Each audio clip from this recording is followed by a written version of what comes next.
just welcome you all to our new seminar series exploring the positive contributions of young people to peace. My name is Brandon Hamber, and I'm the John Hume and Thomas P Chair in Peace at Ulster University, and it's my great pleasure to be chairing the session this afternoon, which promises to be a really interesting session, and it's our official launch of what we're calling the Youth, Peace and Security Leadership Series. And this leadership series is a partnership with Ulster University, INCORE and the Transitional Justice Institute, the John and Pat Hume Foundation, the John Hume and Thomas P Chair in Peace, the International Fund for Ireland, and also Interpeace. So you're all really welcome to what we feel is going to be a very special leadership series and seminar series. It will be running over the course of this year, and what we hope to do every 6 to 8 weeks is to provide an online platform for young leaders to share their experience from around the world. Today, however, not to say that he's not a young leader, I'll let him talk to that himself, but today we're actually going to feature Graeme Simpson as our lead speaker. And Graeme is the principal representative in New York and Senior Peacebuilding Advisor to Interpeace, which is a global peacebuilding organization working in over 20 countries around the world. And we asked Graeme to launch the seminar series because Graeme produced a very important report at the appointment of the UN Secretary General called the Independent Progress Study on Youth, Peace and Security, subtitled The Missing Peace. And so we felt that Graeme would be the perfect person to lay the foundation for this leadership series before we move into hearing from different voices, including Northern Ireland, but from around the world in terms of the positive contribution of young people to peace. We're also going to be joined today by Paddy Harte, who I will introduce shortly, but he is primarily the chairperson of the International Fund for Ireland, as well as Mo Hume, who I will introduce in more detail a little bit later, from the Department of Politics at Glasgow University, but also representing the John and Pat Hume Foundation. So the process for today is that we will hear from Graeme. We'll start with hearing from Paddy, and then from Graeme, and then Mo is going to make a response. But as I said, I just really want to welcome everybody here. You know, what's really important is that this leadership series aims to support the voices of young people and their positive contribution to peace, as I said. And it does remind me of the words of John Hume, which the series is also honoring, and a quote from him: "I never thought in terms of being a leader. I thought very simply in terms of helping people." And I think that's a great foundation for us to build this series upon. So without further ado, I would like to ask to open up the series. I would like to ask Paddy Harte to speak for a couple of minutes. Paddy is the chairperson of the International Fund for Ireland, or known as IFI to most people around these parts. And they've been partners with Ulster University for a long time, so it's fantastic for us to have them as a partner on this series. They're also have been very generous and important supporters of the John Hume and Thomas P Chair in Peace at the university, and for that we're very grateful. And most importantly for this youth series, they support a huge number of youth projects across these islands, and they've invested over £13 million into this area of work. So they're not just symbolic partners and generous supporters, but very active on the ground in this important area of work. So I'd like to just hand over to you, Paddy, just to give us some words of welcome. Paddy. Thank you. On behalf of the International Fund, I'm delighted to be part of this launch today. And for those of you who may not know, the International Fund was established as an independent international organisation set up to help people on this island to work towards building a peaceful society. At the outset, I must acknowledge the pivotal role played by John Hume in the creation of the fund and how his vision informs the way we do our work. We're deeply indebted to John for this, and for his immense contribution to promoting peace in these islands. The launch is particularly important to the fund, as the work which Brandon and the university are carrying out is closely aligned to the objectives of the work of peace building, and in addition allows us to share our experience of working with young people in peace building with international authors, as well as other countries and regions emerging from conflict. As Brandon alluded to, the central pillar of our work for more than 3 decades has been giving experiences and opportunities to young people who may not have benefited as much from the peace dividend as had been anticipated under the Good Friday Agreement. Now, while all of us accept that many young people today feel disenfranchised and alienated from mainstream society, it has to be recognised that this is exacerbated in societies emerging from conflict, as these young people find themselves inheritors, among other things, of intergenerational trauma and negative narrative of the past. For example, the leaders of the Belfast flag protests have achieved no outcome to date, with a cost of over 800,000 and a report submitted 7 months ago, whereas hundreds of young people have ended up with criminal records. We all have a responsibility to provide young people with better pathways. Our Personal Youth Development Programme, or PYDP in short, is our response to providing better pathways. The programme seeks to engage the kind of young people who may be vulnerable to polarisation, to radicalisation, or recruitment to paramilitaries, and who face barriers to participation in mainstream provisions. We believe that young people should be given the tools to participate in their communities, so they can begin their journey from disengagement to integration and learn to appreciate the value of democratic society. Our PYDP programme is like no other current youth programme being delivered, as it embraces the concept of what you do for us, without us, you do against us. From the outset, participants take part in designing a programme that is completely tailored to their own needs and interests and moves at a pace that suits each of them individually. It is about giving them the means to change the direction of their lives and make a more positive contribution to their communities, while demanding a very high level of engagement from each of them. We support at-risk young people to develop life skills that foster good relations, self-confidence and resilience, and help them to develop the skills to make better decisions in their own lives and make those valuable contributions to the communities. It creates for them positive pathways away from the negative influences of paramilitarism, drugs, alcohol and drug abuse, towards education, training and employment. A key element of the programme is a social action project, where the young people develop and implement a project to benefit their own local community. The volunteering aspect provides a positive role for young people when they get the right support, and leads them to be viewed in a more positive light within their own communities. I would like to give finally a powerful testimony of a 17-year-old boy who is actively involved in the youth movement of dissident republicanism, engaging in organising bonfires and other antisocial behaviour. He came to our attention through our outreach work, then began to attend his local PYDP regularly.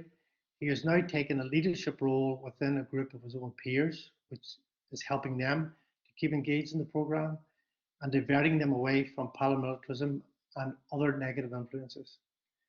Having just completed 100 hours of voluntary work in his local youth club, he received the Millennium Award for his efforts and has since decided to become a youth worker. We are now supporting him on a one-to-one basis to help him gain the qualification he needs to achieve this objective. Volunteering has been a great way for him to gain confidence, to acquire new skills, to become open to learning about traditions other than his own. He is now a young man with a lot to offer his community and has acquired an ability to play a positive part in wider society, none of which would have happened had he not attended the programme. In conclusion, we constantly challenge our young people to become champions of youth participation, to see themselves as peers in peace-building activities, as well as agents for dialogue and inclusion within their own communities. And our challenge as peace builders is to constantly seek their advice and guidance as to how we might best help to support them to achieve this. I'd just like to thank everyone for listening to a few words we've just had to say. I'd like to congratulate Brandon and his team for putting this series together.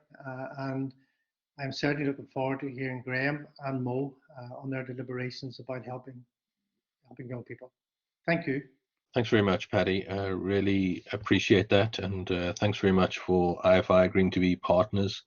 What I really look forward to as the series unfolds is, of course, hearing very directly from those involved in your projects. And there's such a rich diversity of engagements that I've learnt about over the years. And so I thank you for your words in opening the series, but also essentially in opening the door for some of our future collaborations and getting some of those projects featured in the youth series. So thanks very much, Paddy. I would now like to call on Graeme Simpson to give his input, and as I said, to essentially lay the foundation for the series as we move forward. I had mentioned that Graeme is the principal representative in New York and Senior Peacebuilding Advisor of Interpeace.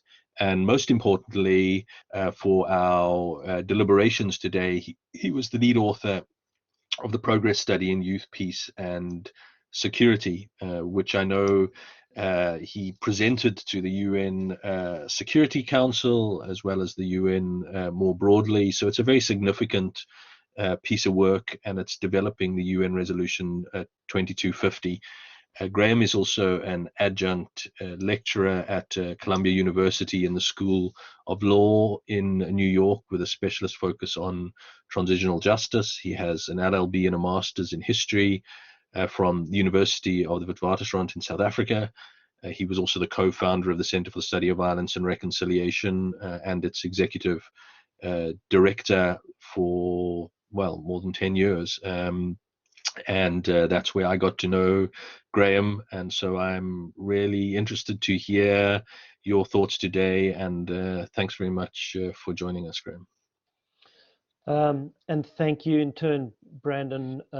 It's an incredible honor to be in partnership with all of these organizations in this seminar series. I'm very grateful to INCORE and the Transitional Justice Institute for the University of Ulster, of course, the International Fund for Ireland, and listen very carefully to your words, Paddy.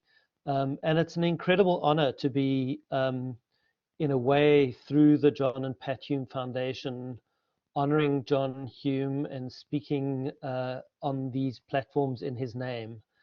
He's such an iconic figure in a global peace-building movement. A doyen of the peace-building world, and I think someone who, as much as I understand it, cut his teeth as a peace builder as a young man, as a youth. And I remember this so powerfully about Nelson Mandela, that it was in his fiery days as a leader of the ANC Youth League that he established the kind of leadership and credentials in the fight for peace. That made him so famous at a later stage. So, and of course, my organization, Interpeace, is very proudly associated with this endeavor. In these partners and in these seminars, in the seminar series, I think what we see is the power and importance of the intersection between policy, practice, and scholarship. And I think this is a really powerful way of modeling that intersection. So very grateful to be here, and thank you again. I want to begin by saying that as we launch this seminar series, I hope to do what the progress study on youth peace and security intended to do, which was very quickly to get out of the way. That was an exercise in listening to young people. In the global consultations with young people around the world in the course of that study, and I'll describe it a little in a moment, I think the most consistent promise I made was that if young people did not see themselves and hear their voices in the presentation we made to the UN Security Council, then we had failed.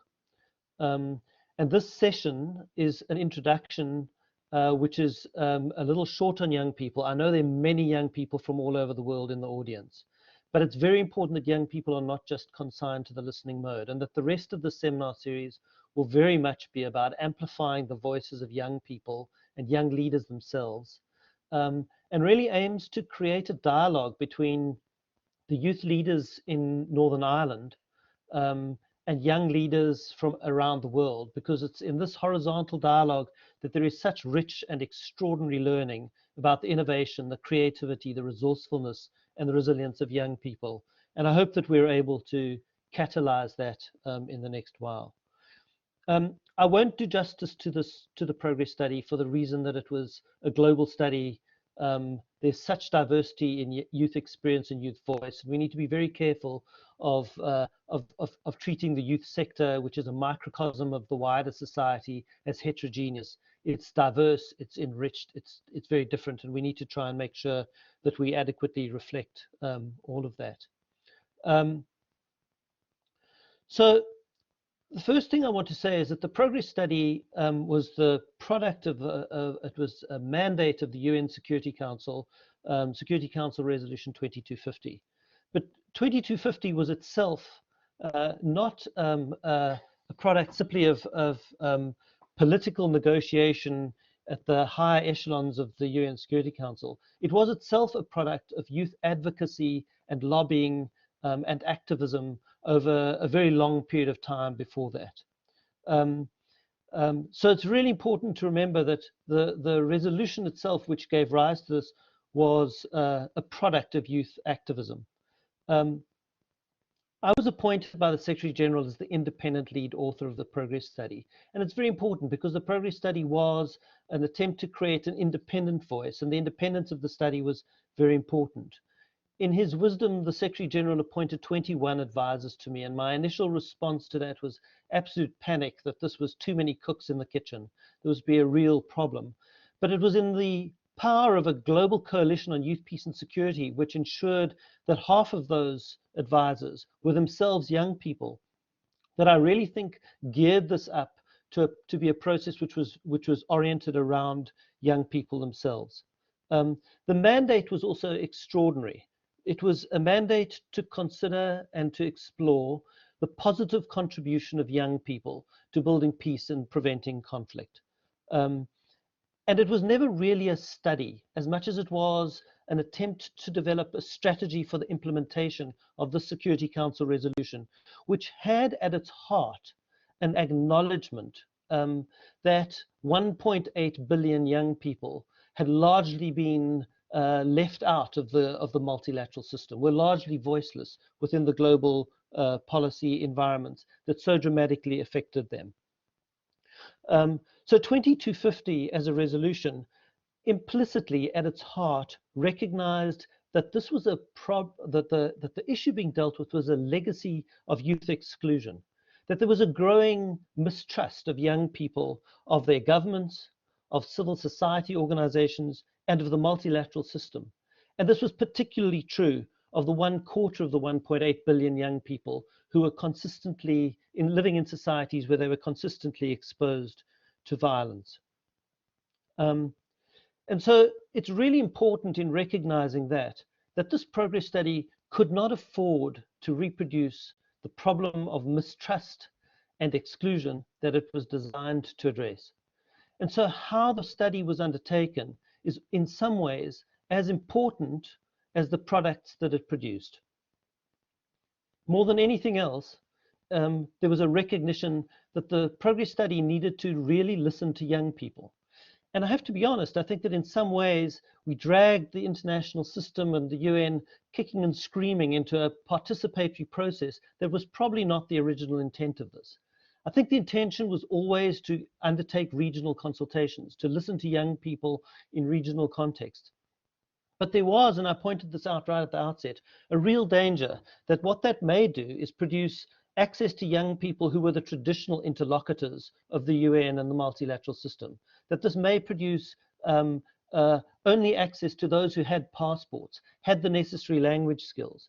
And there was a real concern, and we stated this up front, to ensure that we accessed young people who were, and I put this in inverted commas, hard to reach. They weren't the normal voices we would listen to.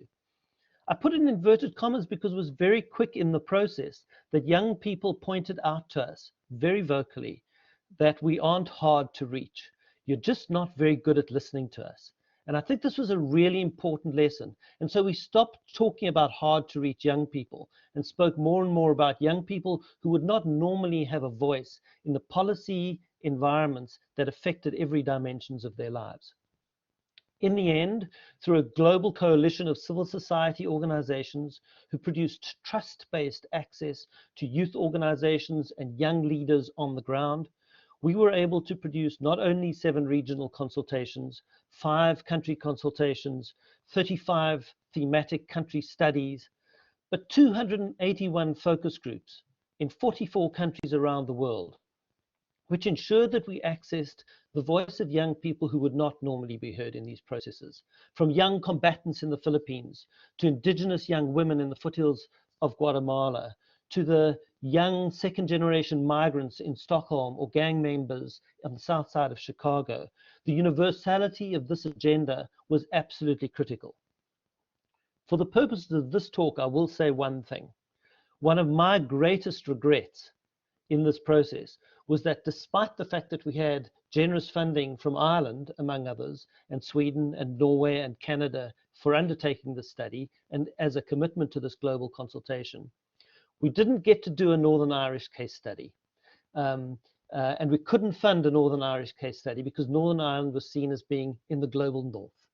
And I think that was one of the greatest deficits, and it's one of the reasons why I'm most excited about this seminar series, to re-engage the young people of Northern Ireland who have so much to teach and so much to learn from young people and young leaders in other conflict-affected societies around the world. In addition to all of that, we canvassed the opinions of governments and member states. We spoke extensively to all the UN entities and agencies, and we undertook a global, in partnership with the United Network of Youth, of Young Peacebuilders, a global survey on youth attitudes and those of youth-led peacebuilding organizations around the world. And so it's really important to me that in what I describe in the next short while, you recognize that this is primarily about the voice of young people. When we released the study to the Assembly, to the General Assembly in September 2018, the Assistant Secretary General who did so at the time said that this was one of the most participatory and inclusive studies ever undertaken by the UN. So what did we discover? Well, one of the most important things we recognized, and young people themselves described this, was the power of stereotypes of young people that consigned them to a world which was shaped by violence. The stereotypical image of young men was a young man with a gun, a threat, a problem to be solved. And in very gendered stereotypes, young women were often consigned to the status of passive victimhood. Both these notions of young men with guns and young women as victims undermine young people's leadership in their roles as peace builders, their agency and their voice in those roles. And so it was very powerful for us to recognize this demonization of young people often, or alternatively, the patronizing of them as grave dangers in this exercise. But this wasn't just dangerous because of the humiliation and the lack of dignity that this provided for young people, the failure to recognize their agency and leadership as peace builders. It also produced very serious policy myths and assumptions. What we describe in the progress study as policy panic, which really oriented entirely around young people as a risk, as a problem to be solved, essentially as a threat in society. This took 3 or 4 predominant forms. The first was the assumption that the large proportion of young people in conflict-affected societies, the so-called youth bulge, produced an inherent threat of young people as a risk. So rather than seeing this growth, this large number of young people in society as an attribute, the youth bulge issue, rather than seeing the demographic dividend, framed young people as a risk and a threat. Brandon, can I just check you're hearing me? Yes, Graeme, loud and clear. Absolutely. Okay, good. Very Sorry, good. I just want to check the sound. I just want to check the sound was still good. Okay. The second, if the youth bulge and this failure to see young people as part of a peace dividend, but rather as a threat, if this youth bulge was one dimension of the policy panic, a second was the treatment of young migrants as inherently risking infiltration, increased levels of violence, rape, violent crime, and risks of terrorism. And the third, and perhaps one of the most pernicious, was a dominant discourse around terrorism and violent extremism, which presented all young people as inherently at risk of joining extremist and violent groups. This, I think, is one of the most important issues to consider, because if one looked at the Security Council at the point at which they passed Resolution 2250, indeed, at the point at which I presented the findings of this study to the Security Council, we will see a real division between those member states in that system that essentially saw the youth, peace and security agenda as one which was a route to preventing terrorism and countering violent extremism, as opposed to those who saw this as an attempt to address the politics of exclusion and marginalization of young people. The fourth of these policy myths was this notion that that idle hands of young people would produce this risk of violence, that actually young people who were unemployed or undereducated presented this enormous threat in society. And I suppose we call all of these policy myths because none of these were really based on evidence. All of them actually presumed, produced this policy panic, but none were actually sustained by evidence. It's only a tiny sliver of young people who join armed groups, extremist armed groups. The vast majority of young people who may not be peace builders are certainly not engaged in violence or active in violence. There's very little evidence to show that increased levels of employment and education necessarily produces a reduction in the participation in armed groups or the sympathy with armed actors in societies in which young people are systemically excluded. In fact, quite the opposite. It's about engagement, a sense of belonging, a sense of power associated with employment that tends to produce this. This doesn't mean that employment or education are not important to young people. Quite the opposite. This is a dominant concern that young people spoke to in experiences of exclusion and the arenas of their lives in which they sought more power. But what was really important is that education, employment, etc., were associated with a sense of a stake in society, a sense of belonging, were inseparable from community engagement. And it was this combination of issues that provided the real prospects for young people's contribution. Most importantly about all of this, what it did was it produced a securitized view of young people. It produced investment of literally trillions in counterterrorism, in the criminal justice system, in treating young people as a problem, an investment which was risk-based rather than acknowledging the creativity, the innovation, and the resilience of young people.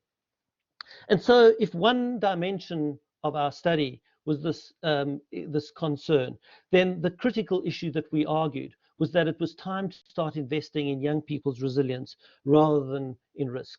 That in many respects it was counterproductive to spend all of this money on hard security-based approaches to young people. That more often, young people were more often frightened of their governments than they were of extremist outsiders. And so these issues were really critical in understanding young people's concerns and perspectives, and the skewing of a policy environment which in fact misspent on young people and missed the great opportunities for this. At the heart of the study, young people were most articulate about the systemic the lived experience of intersectionality, their experiences of exclusion and marginalization across all the spheres of their lives. So young people were very articulate in describing their exclusion as political, from both formal and non-formal political processes, from peace processes, reconciliation processes, and constitution-making processes, from political processes which in every respect saw them as the objects of the exercise, and yet excluded them. And yet, in saying this, young people also very emphatic that participation and inclusion was not unconditional for them, that they were sometimes quite critical of a language of exclusion which suggested they were being invited into forums from which they were excluded. Very often what young people were speaking to us about was how they, in their innovative and creative work, they were setting their own tables, and they were less interested in being invited to sit at our table or at the main table than they were to say it was time for adults to come to them. The second issue I really want to emphasize here is that young people were saying they didn't always want to participate in systems of patronage and corruption, in elite pact making that actually were counterproductive. And so young people's participation was always about meaningful political inclusion. It was never about inclusion at all costs. Young people were similarly very articulate about not only their mistrust of political systems, but their growing mistrust of economic systems which excluded them. They were very emphatic about the fact that that participation in the economy and exclusion from the economy was a fundamental dimension of their exclusion, but were emphatic too that this was not just about jobs, that this is about more than just jobs, as important as employment was for young people, that they wanted a stake in the development and in the economy that excluded them. Young people were very emphatic that we shouldn't ghettoize them. They said we are every single sustainable development goal, every SDG is a youth SDG. And so a comprehensive view of young people's inclusion politically and economically was really important to them.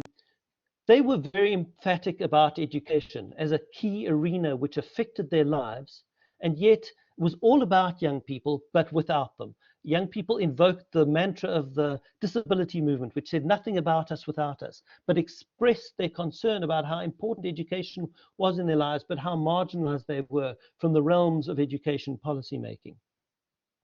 A really powerful thing that young people described was their exclusion in terms of human rights. The rights realization gap, as they described it, where they said we aren't afforded the protection under the Convention on the Rights of the Child that accord to children, and yet we don't yet realize our rights perfectly as adults. And this wasn't about reinventing the system. This was about a strong argument for a youth-centric approach to human rights and recognition of that, including their exclusion, the primary, that young people experience themselves as the primary targets of security systems and criminal justice systems from which they very often felt victimized. Young people were very articulate about the rights realm, including the rights to civic and political space that they occupied as peace builders. And they were very emphatic about their particular rights and a youth-centric approach, the rights for psychosocial care, mental health and psychosocial services and support. Young people were emphatic about their need to be reintegrated, those who'd fallen foul of the law, those who'd been part of armed groups, those who'd gone to prison, and were very emphatic about the importance of reintegration as being youth-centric. It was incredibly powerful to us to hear young people talking about how reintegration programs were all about young people. And yet reintegration was so often shaped by re-engagement into elder-driven and elder-run societies. And I remember young people speaking to us and saying, imagine how effective DDR, reintegration and demobilization programs would be if it was youth organizations that were the home base that were reintegrating young people. And lastly, but absolutely not least, across all of these arenas, whether it was about political participation, whether it was about economic empowerment, whether it was about access to education, whether it was about human rights or reintegration issues, all of these experiences were highly gendered. That young people describe their marginalization and exclusion in gender terms. The particular and unique experiences of young women were seen as absolutely essential, as were the unique experiences of masculinity and masculine identity. And so these patterns of exclusion were very much seen as gendered. What did this amount to? At the end of the day, what young people described for us was the systemic violence of exclusion. And this was the language they used. And so this became very important. And one of the key findings of the progress study was the simple argument that until such time as we address the violence of young people's exclusion, we cannot hope to prevent violent extremism. And this was a powerful way of redressing that imbalance, that focus on young people as a threat, and actually saying the real objective should be to invest. And there was a chapter of the progress study devoted to saying, well, what does this young people's upside look like? What does youth resistance look like? And here I think we spotted and saw and listened to some of the most powerful descriptions by young people of the ways in which they built peace. Young people were operating across all phases of conflict, from early intervention models with younger children to prevent violence and prevent a life of violence for young people, to post-conflict reconciliation, reconstruction, and constitution making. Young people were engaged across all of these phases in the peace and conflict cycle. This is very important because what this demonstrated was that the sustaining peace agenda, which was so much about recognizing that peace building doesn't just happen after conflict, that it was an ongoing endeavor throughout. The sustaining of peace was built throughout peace and conflict cycles. Young people were living that experience in their everyday peace building activism. The second issue was that young people were working across all levels of society, from people-to-people peace building and peer peace building approaches in families at the most local level, to global networks where it was youth activism that had produced the Security Council Resolution 2250 and continued through young people addressing the Security Council to foster the passage of 2 subsequent UN Security Council resolutions. So from the most local to the global. Young people were working across different typologies of violence, from criminal violence to countering terrorism, to political violence, to dealing with sexual and gender-based violence. In all of these arenas, young people were recognizing the fungible boundaries between these different dimensions of conflict and violence in their lives. Young people were demonstrating some of the most innovative processes in building partnerships and networks. They were emphatic that youth leadership shouldn't just be ghettoized or seen only as existing in youth organizations. They saw youth leadership for peace in women's organizations, in human rights organizations. They described the role of young people in the police, as well as in communities being policed. And so there was a very powerful representation of young people's engagement in partnerships, in networks, and in cultivating these things. Young people demonstrated methodologies and approaches in peace building that were unbelievably creative, from the use of arts, sports, culture, music, the extraordinary occupation of social media and cyberspace. Young people's creativity in the methodologies they brought to the peace building field offered enormous lessons for all of us. And perhaps most importantly, young people in the leadership of social movements, whether it was for climate justice, for Black Lives Matter, for arms and gun control, or more recently in the response to the COVID pandemic, young people's activism, often their protest and dissent, their peaceful protest and dissent, were, rather than being a threat, a critical dimension of young people's creative change agency. And so it was this opportunity, this resilience, this resourcefulness that the progress study highlighted and really painted a picture of this alternative path for investment in the upside, in young people's resourcefulness and resilience, in all the places in which young people's leadership for peace was found. An investment not just in young people's voice, but in their agency and in their leadership for peace. And so the progress study ended up by speaking about this powerful opportunity to translate the demographic dividend of youth into a peace dividend. But it demanded 3 or 4 seismic shifts in the way we were doing things. The first is, this demanded a shift from the focus on remedial action, young people as a problem, young people as a threat, to an approach to prevention, which was young people as indispensable to the prevention of conflict and to the cultivation of peace. It required a reorientation from the investment in youth as risk and problem to youth as resilience and resourcefulness. And it required a reorientation to the investment in the creative partnerships on youth, peace, and security that young people were forging and that in which youth leaders were showing the way. And finally, it demanded a reorientation from policy to implementation, to moving this into an arena in which governments whose feet were held to the fire, they were held accountable, so that new norms about youth contributions and youth participation could redress that historical exclusion and marginalization of 1.8 billion young people. I won't go into them in detail, but the progress study made 3 broad intersecting arenas of recommendations. They fell under the headings of invest, include, and partner. Funding and investment in young people's organizations is absolutely critical. The trillions spent on counterterrorism and countering violent extremism absolutely dwarfed the small amounts that youth organizations often needed in order to leverage their members, maintain voluntary youth participation.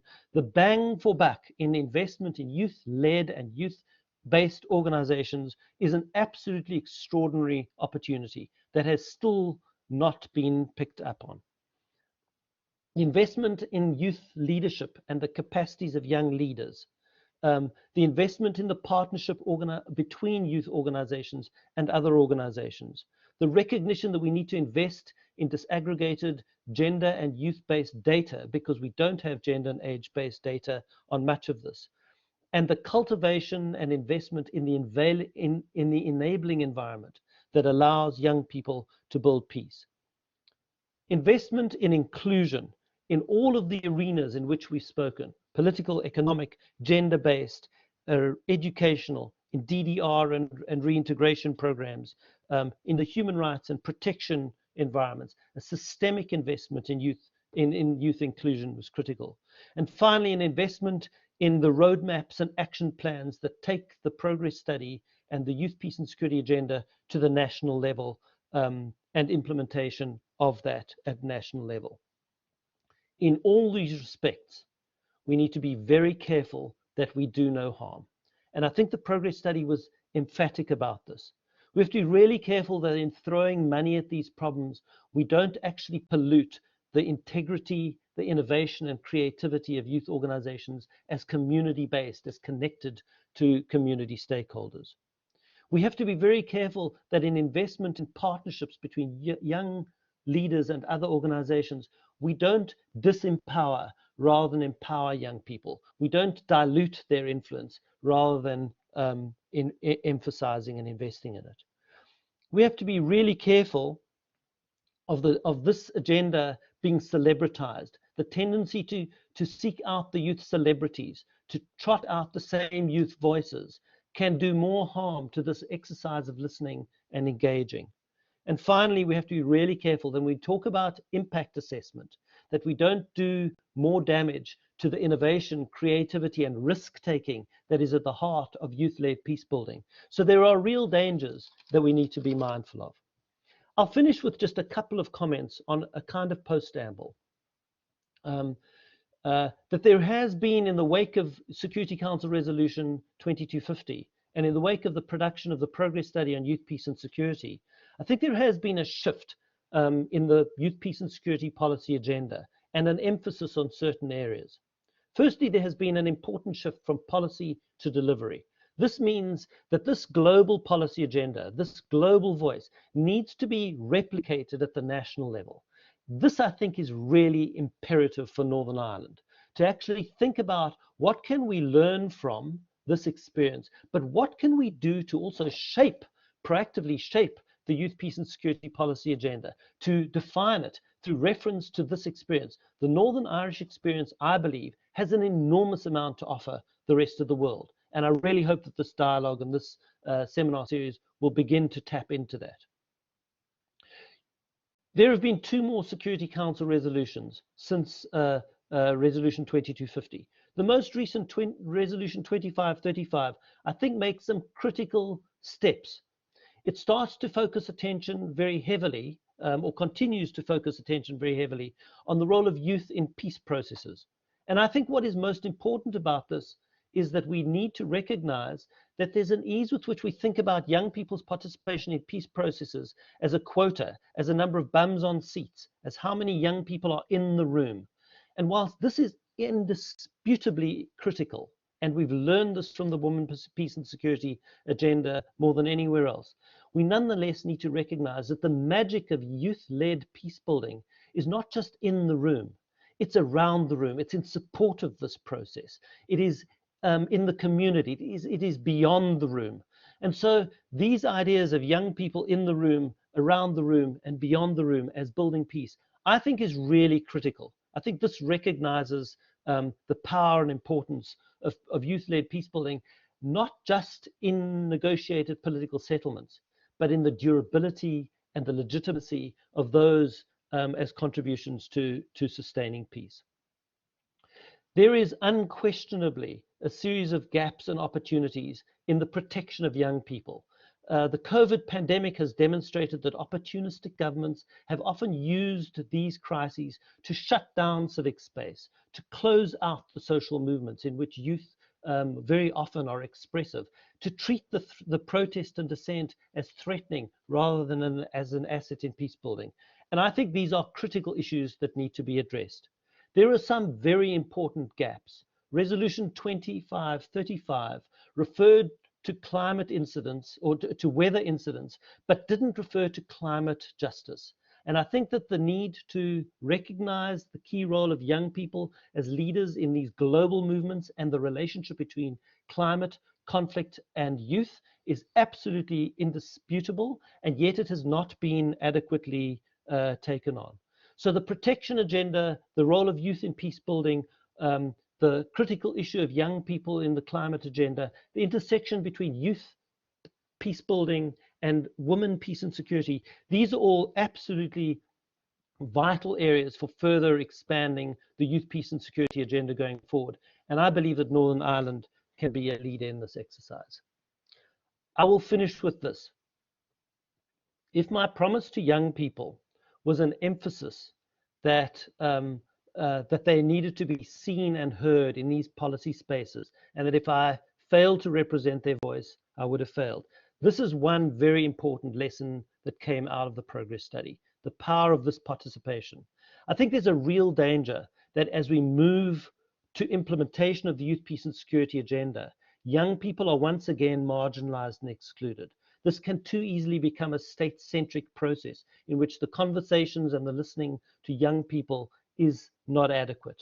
I think that young people need to be in the lead in monitoring and assessing progress in the implementation of this agenda. And there's a real danger that we retreat from the listening exercise, and that young people are once again excluded. And I will say this, I'll invoke the words of that little known poetic bard, Bob Dylan, who said so powerfully in one of his songs, "I was so much older then, I'm so much younger than that now." In my listening to young people, I always speak about this progress study as having had the extraordinary benefit that whilst many others were growing older, through exposure to these innovative, creative, and dynamic ideas in peace building, I think I grew a little younger. And if that isn't a sign of what value there may be for us as a society and as a globe for the engagement in youth, peace and security, then through a listening exercise and the leadership, agency and voice of young people, then I don't know what is. And I think it's time for Ireland to step up to the plate on this one too.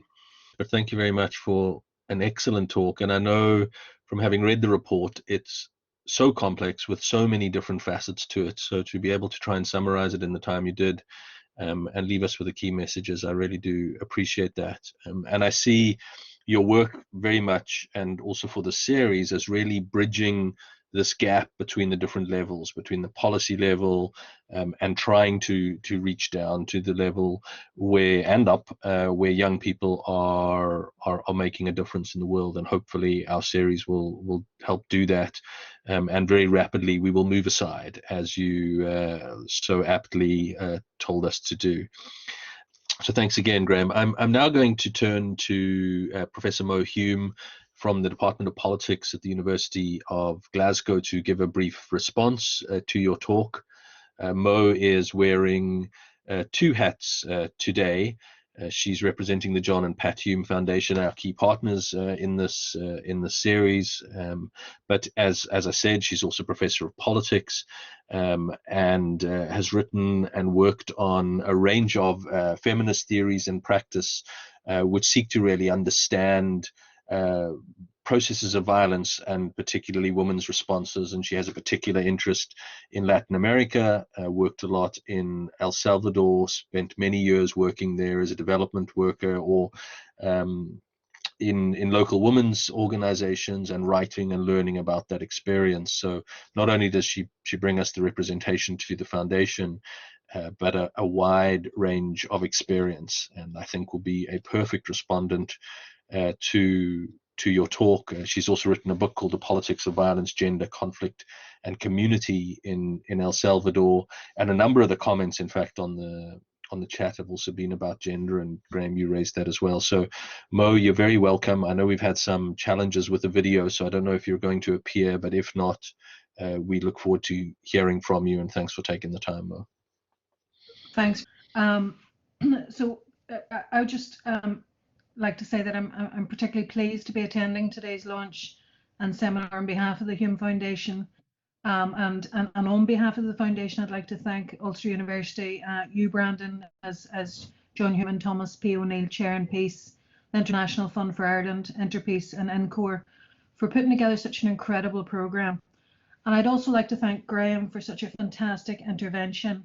It's going to be no mean challenge to try and respond to that, which highlights the hugely important and central contribution of youth to peace building across the world.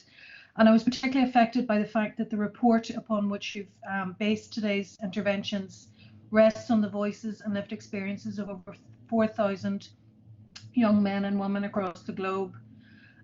So again, extremely important to kind of, as you say, a real challenge to us to listen to these voices. And I think acknowledging and recognizing the significant contribution of young people to the work of preventing violence and conflict provides both a challenge and a necessity, and something which goes to the very heart of the Hume Foundation's ethos. An ethos which, drawing on my parents' work, is built around the three key principles of partnership, respect, and reconciliation. My mother, Pat Hume, has said very clearly that she doesn't envisage the foundation as a memorial project, but one that can inspire and encourage current and emerging leaders in peaceful change making in Ireland and internationally.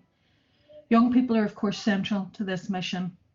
We're delighted to be working with you, Brandon, and the team at the University of Ulster in this Youth Leadership Series, and very much look forward to being inspired and perhaps more importantly, being challenged by the future speakers and future youth peacemakers who will be presenting over the coming months.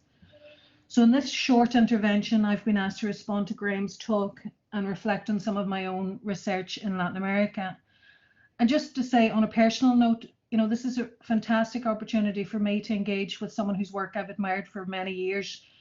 From my kind of days as a PhD student, I've followed Graeme's work with the Centre for the Study of Violence and Reconciliation in South Africa, and then laterally your work with Interpeace, which I've found very influential in my own research. So thank you for giving me this opportunity. As Brandon said, most of my own research has been in Latin America and mostly with women. And I think today, being International Women's Day, it would be hugely remiss of us not to pause and acknowledge the central role that many women, young and old, have played in making their communities safer spaces. Today, I'm thinking of my relatives, my friends, my colleagues who've practiced non-violent politics for many years, and today may be taking part in peaceful protests, acts of commemoration, and seminars like this to draw attention to the multiple and intersecting injustices faced by women across the globe. A key area of action for these women has been to challenge violence against women and girls. a phenomenon which all too often ignores the formal boundaries between war and peace. In this struggle, the creativity and energy of young women has been paramount. For example, the Ni Una Menos, or the Not One Less movement across Latin America, is a movement inspired by young women and draws attention to the everyday violences women across the world endure, challenging the deeply gendered structures that permit such violence and bolster impunity. And I think Graeme's reference here to kind of challenging gendered stereotypes is really important, and these women who do kind of take part in these campaigns and engage in this non-violent politics really begin to challenge the stereotype of women as passive victims in both conflict but also the everyday conflicts that they face in so-called peace times. Looking towards women's leadership is important in itself, but I think it's also important for the wider youth, peace and security agenda, and not just because this is International Women's Day. I think the youth, peace and security agenda has drawn implicitly and explicitly many important lessons from the women, peace and security agenda, both in terms of positive and affirmative changes, but also where there remains a significant discrepancy between the transformative vision and the implementation or inclusion of women or youth as key actors in the peace agenda. And I think this remains a challenge specifically today for young people. Questions around whose experiences shape the peace building agenda, which voices are heard, which voices are ignored, remain valid concerns for women. And I think this report raises very, very clearly for youth. It's not just, as Graeme has argued today, the absence of youth that is of concern here, but also tensions around which youth are being heard, whether youth participation is allowed to be meaningful, or whether we're really kind of remaining at a tokenistic level of inclusion. In terms of that question, which young people, I know that I've been hugely affected throughout my own life, both in my personal life, but also in my own research, by the quiet leadership shown by people whose area of action is often in their kind of local grassroots communities. And what interests me about this work is that it's often a quiet politics, a quiet leadership, a politics that may not always get noticed by political elites, or as Graeme said, may not necessarily get a place in the so-called room. But this type of quiet politics forms a cornerstone of resisting and preventing violence and building sustainable communities, whether we be talking about Derry or right across the globe. And all too often the voices of these grassroots peace activists are drowned out by a focus on those actors who've repeatedly engaged in violence. And this is a deeply gendered process. I know the frustrations of marginalised young people, for example, and I've heard them firsthand in areas of Colombia, who've been left out of formal peace building initiatives because they don't fit in to overly prescriptive categories of so-called victim or ex-combatant. And again, this speaks very clearly to the power of stereotypes in informing policy rather than evidence that Graeme alluded to in his presentation. It also very clearly fails to recognise the intersecting structural violences that many young people are living through. So in this vein, I was really interested in Graeme's and the wider report, which I read over the weekends, kind of mention of a stubborn paradox in peace building, which suggests that, you know, often the only chance that young people have legitimately to be included in peacemaking and formal peacemaking activities is through their role as active or former armed combatants. And while it's vitally important not to ignore this group and a really important constituency in peace building, I think it's really key also to kind of focus on what the report highlights in terms of risk of reducing and reinforcing the stereotypical presentation of youth, and specifically young men, to a problem to be fixed. And Graeme talked very, very eloquently about this in terms of his discussion of the policy panic in his talk just now. But it also risks kind of removing our attention from the fact that a majority of young people do not engage in violence. So what is the future, their imagined future? What is the future that's open to them if these kind of stereotypes prevail and they remain kind of excluded from these formal peace building activities? And I think that's one of the key challenges that we face. For this reason, I was really heartened to kind of hear Graeme talk about, and in my reading of the report, The Missing Piece, the voices of some of those most marginalised young people, or as he kind of rightly kind of acknowledged, the so-called hard to reach communities that are not in fact hard to reach, they're just never consulted. And I think it's really important to acknowledge that young people are not a monolithic, they're not a homogenous group, but that the challenges young men, young women face are both differentiated and immense. From widespread and often targeted violence to classist, racist and sexist structures that restrict the future of certain groups of young people and deepen their sense of exclusion. And I think young people themselves, in terms of forcing that and encouraging that intersectional agenda where we acknowledge the intersection of these different kind of axes of oppression and discrimination, is really important, and a really important contribution. Just yesterday, I was talking to a research partner in Choco in Colombia, where both the COVID pandemic and ongoing humanitarian crisis have intensified violence for many communities, and a key concern for them has been renewed attempts at the forcible recruitment of young men and women into paramilitary groups. So armed actors taking advantage of the conditions of the pandemic and the underlying paramilitary crisis. And this also alerts us to the fact that conflict is dynamic, peace building is not linear, and that young people have to be very agile in terms of resisting these forcible actions. And the report and Graeme's talk today draws attention to kind of recognizing the ways in which marginalization and exclusion, these structural violences of poverty, racism and sexism, can not just exclude certain groups from the important work of peace building, but I think more importantly and more nuanced here, perhaps rendering the multiple actions and the agency of many young people as invisible. And given the kind of the structural context in which they're working, the action of these young people is particularly worth noting.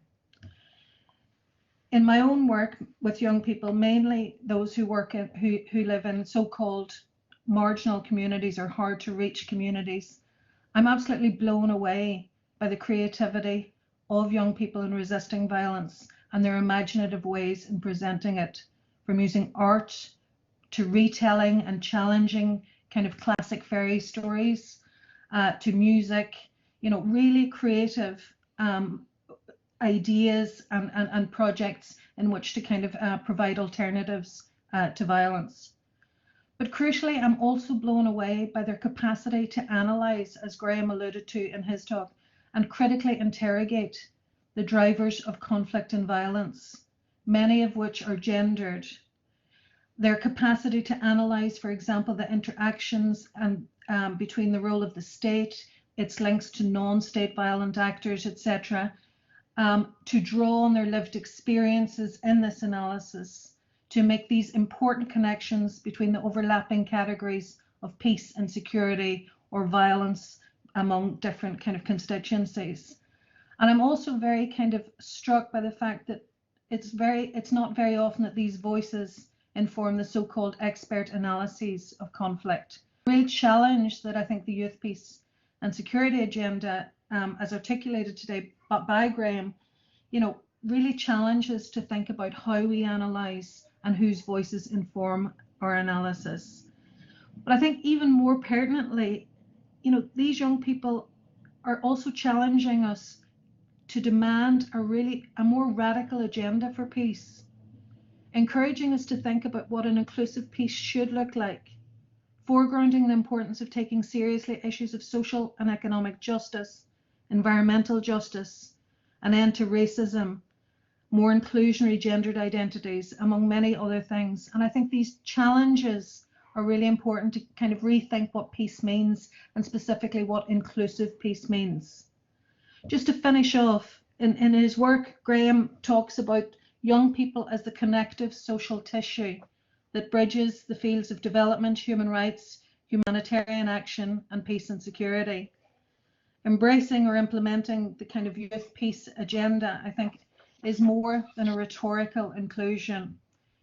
Young people aren't asking us for a favor.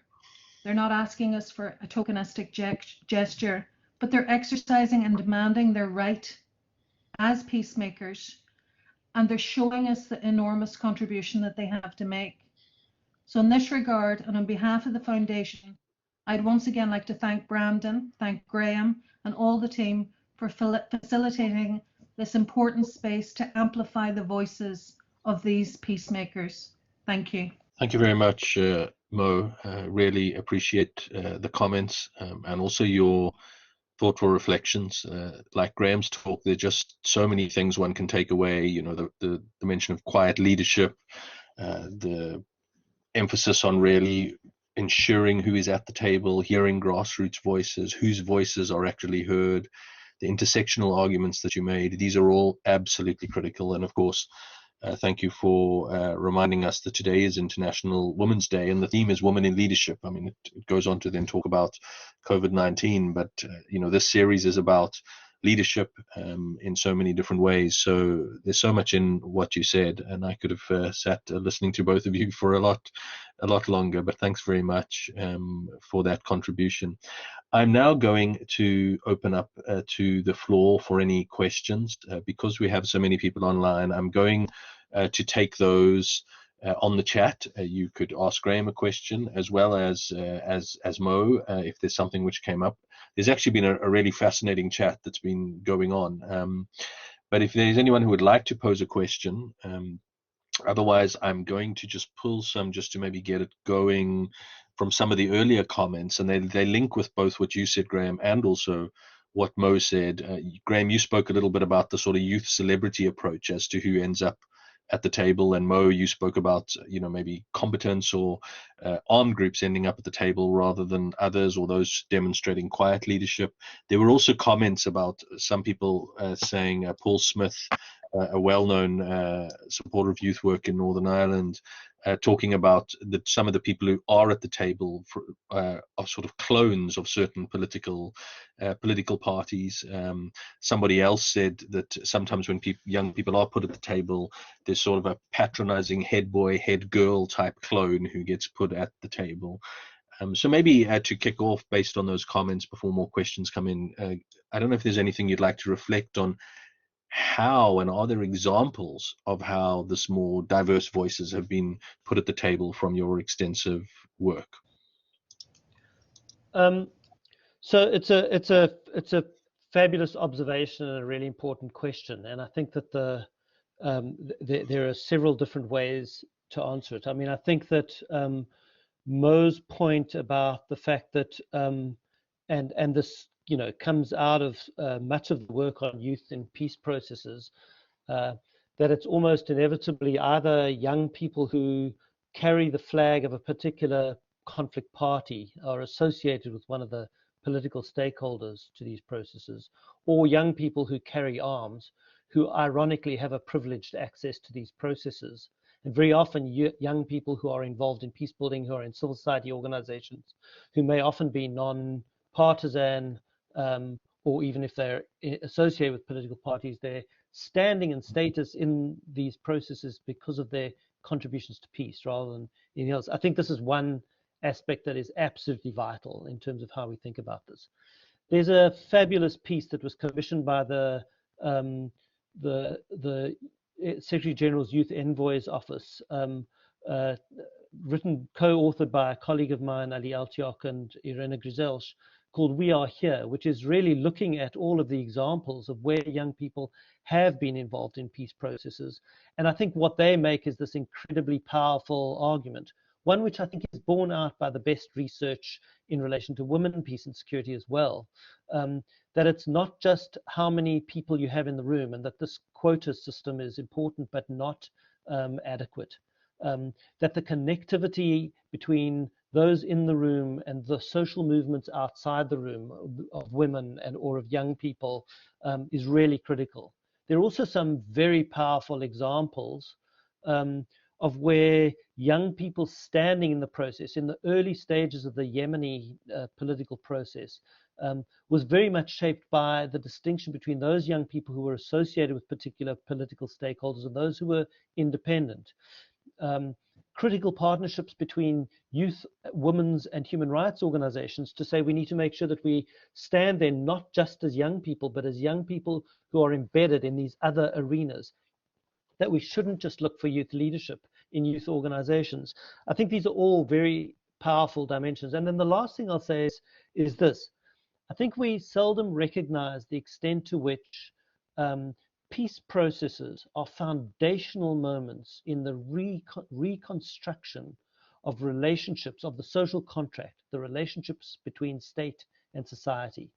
And if we see them as this foundational moment in that, then we need to start recognizing where it is that young people see their intersections with the state.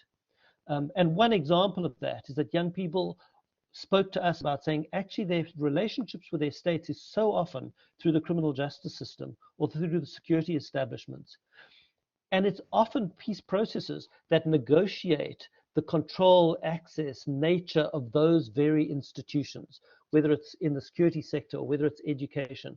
And so when we think about who is in the room, who's participating in these processes, we should really be thinking about this in a disaggregated way, because where it's young people engaged in criminal justice reform or security sector reform, I think there's a dramatically different character to a youth-centric approach to that. And youth expertise and participation may be shaped by these sorts of technical arenas that are absolutely critical in reshaping the relationship, rather than us just seeing youth as a category in failing to disaggregate the way in which we think about youth involvement and participation. That gives us really creative opportunities for thinking about who should be in the room, who supports it from the outside, how critical that is. Thank you, Graeme. The questions are now coming in thick and fast, and Mo just dropped me a message saying unless there is a specific question for her, which she's happy to take, she would request that if there are questions to you, that you maybe just do the question and answer at this stage, given how limited we are in time. So I appreciate that, Mo, but if there are questions directly for Mo, please put them in the chat. I'm not sure if we're going to get through all of these. They've been flying in now from a very quiet initial response.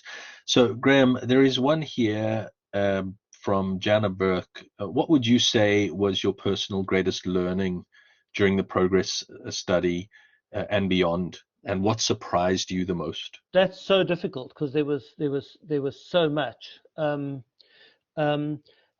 So I don't know that this is the most important, but it was anecdotally seminal for me. In the regional consultation in the Arab States region, we had young people from 50 or 60 different countries around that region in the room. There was an opening panel that was organized by the hosts at that, in which one member of a government in that region made a very provocative statement about the Arab Spring as being the beginning of all our problems. And of course, young people in the room from that region were quite indignant and quite frustrated by that. And it was amazing to see what happened, which was young people literally, in the first regional consultation we were running, effectively staged a sit-in as young Syrians and Yemenis and Libyans basically got together and said, you're here to ask us what our contribution could be to the implementation of a UN Security Council resolution. And before we have that conversation, we need you to answer the question, what is the Security Council doing for us? And this was at a point at which the Security Council had really been stuck in a very unhelpful way in response to the terrible violence that was going on and being perpetrated in Syria. And for me, that was one of the most powerful moments in this entire thing, Because what young people were doing is they were saying, you've set the table, you've invited us in, we really appreciate that, but actually you need to come and sit where we're sitting. And the first several hours of that consultation happened in a large circle, sitting on the floor, engaging in this youth protest and dissent, because it was such a creative process of setting the agenda. And I think it was the youth envoy at the time, Ahmed Al-Andawi, and some of the other stakeholders in the process who were responsive to that, who bought into that, who said, actually, young people are setting the agenda, they're setting the table, and we need to be willing to do that. I think that was the most powerful moment for me in this endeavor, this whole thing. I think it was really one of the most extraordinary moments. And it was giving into that I think we realized how creative the learning could be if we placed ourselves in the hands of that sort of resourcefulness. I do just want to say one other thing. This word resilience in relation to young people can actually be quite unhelpful. I think sometimes it becomes about the sort of this exotic resourcefulness of young people who, despite the terrible things that are happening to them in their lives, are creative in surviving this, in getting through.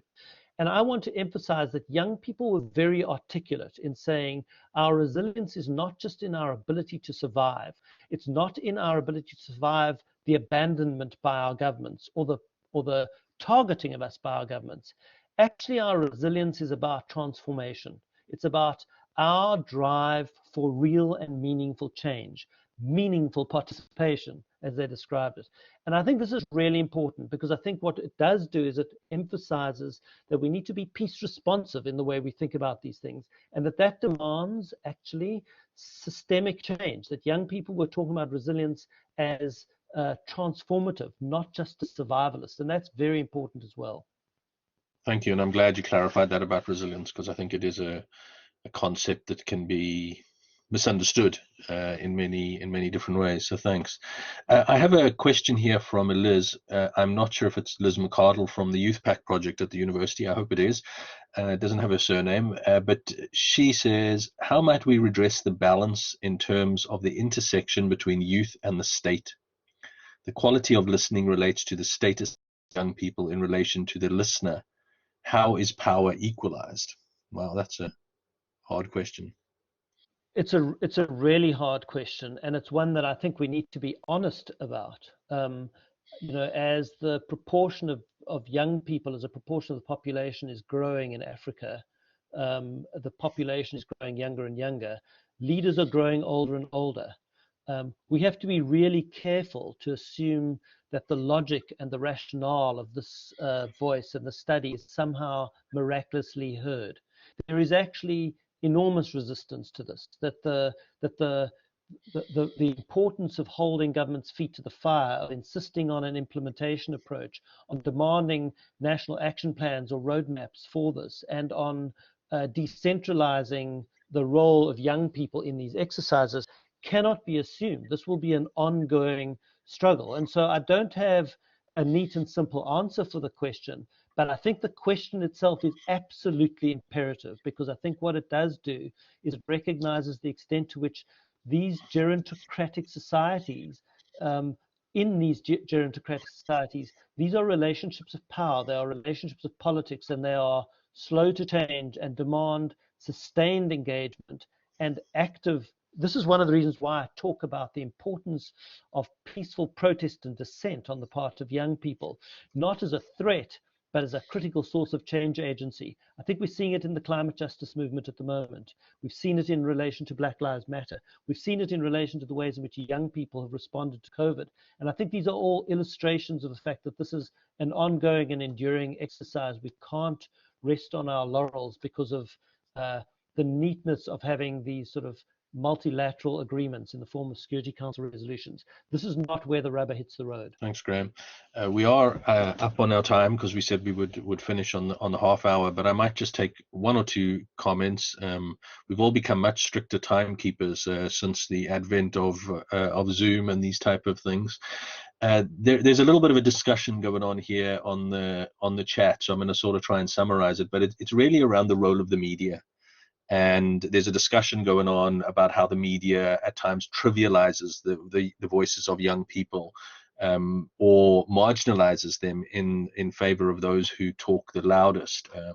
So I wanted to just hear, was the media something which came up in your study? Absolutely, unquestionably. And I mean, there are various ways in which this happened. I mean, I think at its heart, a huge amount of the stereotypes around young people and the preoccupation with young people engaged in violence tends to draw media attention much more readily than young people's innovation in peace building. And so there's, at its heart, a lot of the sort of arguments around stereotypes are about the role of media.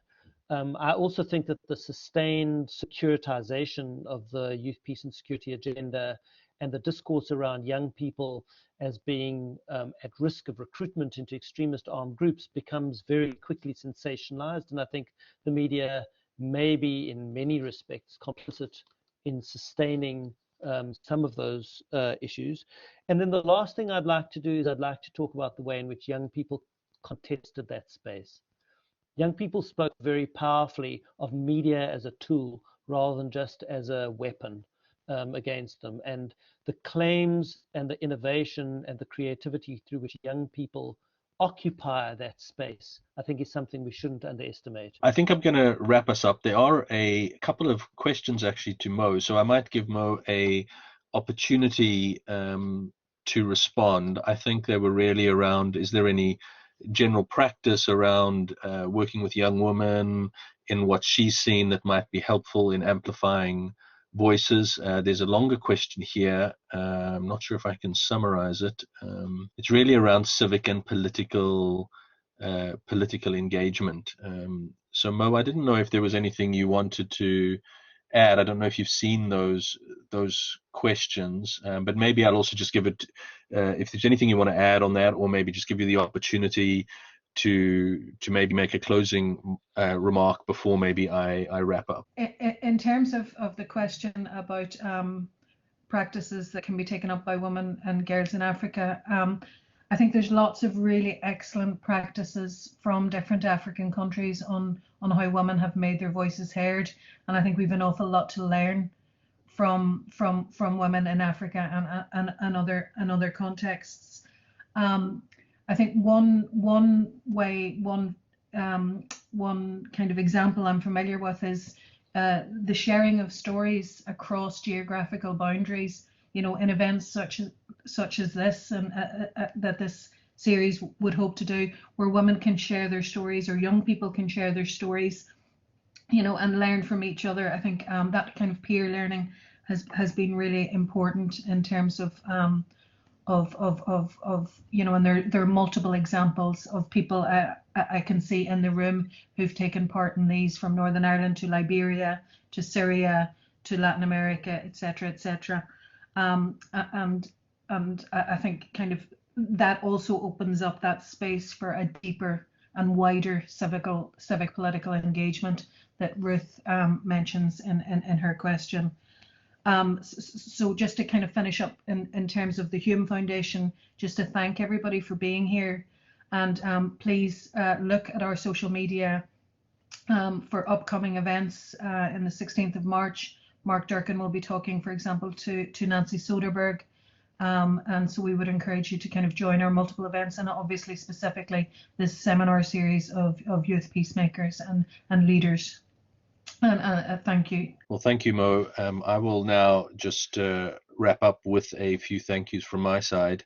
And firstly, just to thank Paddy Harte from IFI for your opening comments. I think they set the stage for us really well. And thanks also, Paddy, for the ongoing support. I don't know if you were following the chat, but there was some very complimentary messages from young people about the IFI and some of your projects that they're working with, including one comment saying she wouldn't be here today if it hadn't actually been for the engagement of some of your projects. And so I really look forward to how we're going to take that forward and hear some of those voices in the future. So thanks very much for that, Paddy. Equally, thanks, Mo, for a really substantive response. I know it's not easy having to maybe wear two hats for the foundation and then your academic and practice and activist background. but I think it really gave us a nice global feel and particularly emphasized the gender dimensions and so much more. So I really thank you for that. And of course, thank you to Graeme, an incredibly stimulating talk. For those of you who haven't seen the report, I really recommend looking at it. It's very rich. It offers an agenda for action that I think is relevant in so many different countries in the world. And so thanks, Graeme, for taking the time and being so meticulous in the detail that you provided us with. And I'm really glad to hear that all this hard work has made you younger rather than older. So that's very, very encouraging. But thanks, Graeme. It was really fantastic. And I'm sure we could have sat here all day taking questions. Of course, just thanks to the partners on this, the John and Pat Hume Foundation. I'm really looking forward to taking the series forward with the foundation, building on the leadership concept, which is so important, I know, to the Humes, but also for the foundation. So I'm looking forward to that. As I said, the International Fund for Ireland, and of course, Interpeace. I think it's going to be a great series. I'm mindful of Graeme's words that it's time for us to move aside. So we're going to work really hard to not be in the way in the future and find and work with a range of different partners to amplify young people's voices through this leadership series. But I think, Graeme, you've laid a fantastic foundation for us moving forward, and so I'm deeply grateful to that. And finally, thanks to everybody who's online. We were nearly up to 150 people at one point, and I was glad the system was holding. So I hope that you all found that helpful. I will put up my email into the chat. We've had so many different people already contact me when we started to advertise, saying they're keen to put some of their projects forward to be featured. So we're working on that, and hopefully within the next 6 to 8 weeks, the next seminar series will be up and we will be able to advertise a longer agenda for you. But thank you for joining us today. Thanks again to our speakers and to all the partners, and for all of you who've made the time. We're deeply appreciative. Thanks very much. Thank you, Brandon. Thanks.